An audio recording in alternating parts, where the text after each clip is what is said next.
What happens when a desperate mortal huntress kills a magical wolf in the woods to save her starving family, only to find herself dragged into a dangerous, glittering fairy realm as payment for the life she took?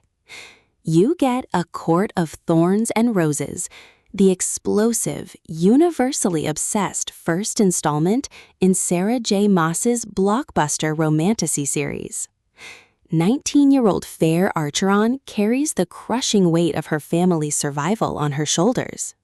While hunting in a brutal winter, she kills a massive wolf, unaware that the beast was actually an immortal fairy warrior.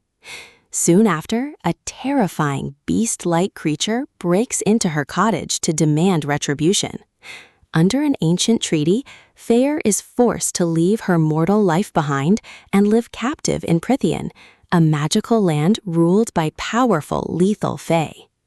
The absolute magic of this narrative rests on its brilliant, slow-burning transformation from a dark Beauty and the Beast retelling into a sweeping, high-stakes political fantasy epic.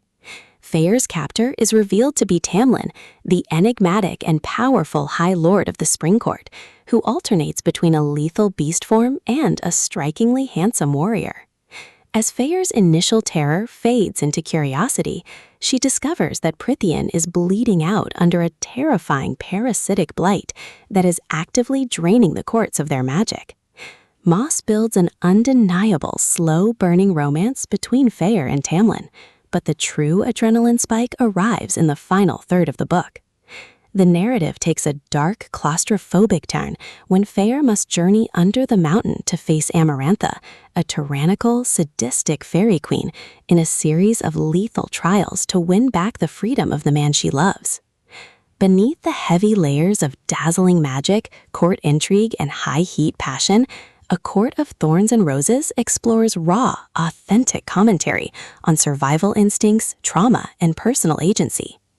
Feyre is an incredibly resilient heroine. She cannot read, she has no magic, and she is profoundly outmatched by every immortal creature around her. Yet, she weaponizes her hunting instincts, stubborn grit, and sharp visual mind to navigate a world built on riddles and deception.